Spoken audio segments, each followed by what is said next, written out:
Сәлеметсіңдер ме балалар? Сабағымыздың тақырыбы 31 параграф мәтінмен жұмыс. Оқу мақсаттары: мәтіндік редакторда қарапайым сөйлемдерді теруді жүзеге асыру, құжаттағы ерекшеленген мәтінді қиып алу, көшіру, қою. Мәтіндік редактор бұл мәтінді құжат құруға, түзетуге, өңдеуге және пішімдеуге, оны басып шығаруға арналған компьютерлік бағдарлама. Қайтадан қайталайық. Мәтінді редактор бұл мәтінді құжат құруға, түзетуге, өңдеуге және пішімдеуге, оны басып шығаруға арналған компьютерлік бағдарлама. Программаны іске қосу үшін іске қосу, пуск, барлық программалар, все программы, Microsoft Office және Microsoft Word. Қайтадан қайталайық. Программаны іске қосу үшін іске қосу, пуск, барлық программалар, все программы, Microsoft Office және Microsoft Word. Міне балалар, көріп отырғандарындай Word мәтіндік редакторы іске қосылды. Мәтінді өңдеу құралдары: вставить, қою, вырезать, қию, копировать, көшіру. Қайтадан қайталайық балалар. Мәтінді өңдеу құралдары: вставить, қою, вырезать, қию, копировать, көшіру. Ал енді балалар, дәптермен жұмыс жасайық. Дәптерге берілген мынау екі ережені көшіріп алу керек. Егер мәтінді жойып алсан, Ctrl+Z пернелерді басу арқылы қайтара аласың. Яғни балалар, біз мәтінімізді теріп отырып, абайсызда бір пернені басып жіберіп өшіріп алсақ, онда Ctrl+Z пернелерін бір мезетте басу арқылы біз мәтінімізді қайтарып алады екенбіз. Ctrl+A пернелері арқылы мәтінді ерекшелеу қызметі орындалады. Егер де бізге мәтінімізді ерекшелеу қызметі керек болса, онда біз Ctrl+A пернелерін бір мезетте басамыз. Оны енді балалар біз практика жүзінде көрсетсек. Пуск, все программы, барлық программалар, Microsoft Office және Microsoft Word. Міне балалар, көріп отырғандарындай біздің Word мәтіндік редакторымыз іске қосылды. Енді балалар, біз өткен сабаққа шолу жасау ретінде іздеу жүйесі деп нені айтамыз? Соны қайталап шықсақ. Қане балалар, іздеу жүйесі дегеніміз не? Іздеу жүйесі деп мәліметті ғаламтордан іздеу мүмкіндігін ұсынатын веб-сайтты айтамыз. Қане жазып алайықшы. Іздеу жүйесі деп мәліметті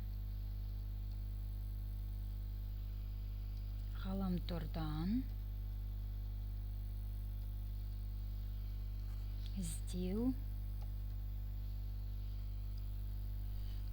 мүмкіндігін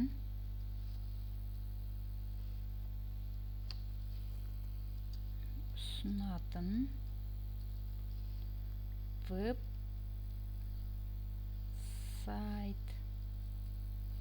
Міне балалар, біз мәтінімізді теріп алдық. Енді балалар, біздің дәптерімізге көшіріп алған екі ережемізге сәйкес қайталау жасасақ. Бір мезетте Ctrl+A пернесін бассақ, онда мәтініміз ерекшеленеді дедік. Дұрыс па балалар? Міне мен бір мезетте Ctrl+A пернелерін бастым, менің мәтінім ерекшеленді. Ал енді қараңдар, мен абайсызда өшіріп алдым жазып отқан мәтінімді. Оны қайтарып алу үшін мен Ctrl+Z пернесін бір мезетте басып, мәтінімді қайттан қайтарып алдым. Енді балалар, мәтінді өңдеу құралдарымен жұмыс жасасақ. Мәтінді өңдеу құралдары біз бағана ғана айттық. вставить қою, копировать көшіру, вырезать қию дедік. Енді маған балалар мынау үш сөзді ерекшелеп алу керек. Ерекшелеп алып бұны мен көшіру керек. Мысалы, копировать ететін болсам, копировать деймін. Сөйтіп оны вставить деймін. Міне балалар, маған қайта-қайта оны теріп отырмау үшін іздеу жүйесі деген сөзді мен оны не істеймін? Ерекшелеп алады екенмін. Одан кейін копировать етем, одан кейін оны вставить етем. Міне менің сөзім қойылды. Енді балалар, бұл сөз артық болса, бізге керек болмаса, оны қайтадан біз ерекшелеп алып, сөйтіп оны вырезать дейміз.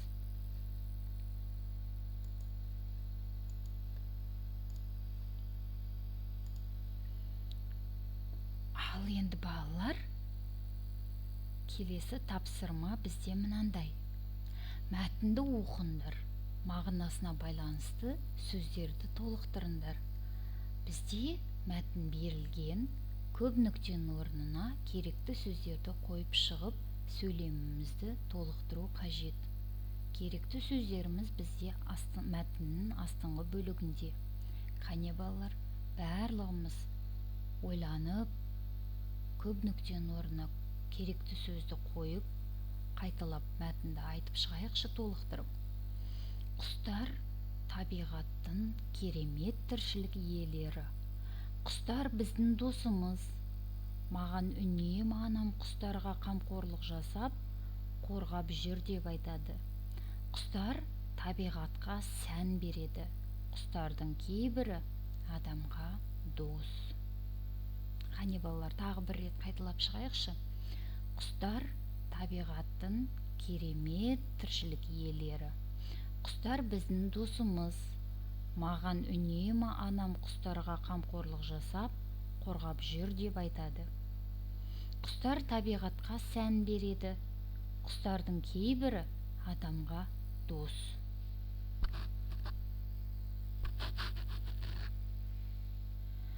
Ал енді балалар, мәтіндік редактор дегеніміз не? Мәтіндік редактор мәтінді құжат құруға, түзетуге, өңдеуге және пішімдеуге, оны басып шығаруға арналған компьютерлік бағдарлама. Ал мәтінді өңдеу құралдарын қайталап шығайықшы балалар. Вставить қою, вырезать қию, копировать көшіру. Өте жақсы балалар.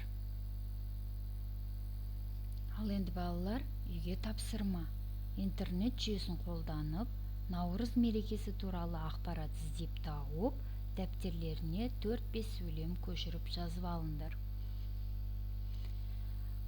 Google іздеу жүйесіне біз керекті мәліметімізді жазып, оны Enter пернесін басу арқылы ғаламтордан іздеген мәліметтерімізді не істейміз екенбіз балалар? Тауып, оны көшіріп жазып аламыз дәптерімізге. Назарларына рахмет балалар. Сау болыңдар. Сәттілік.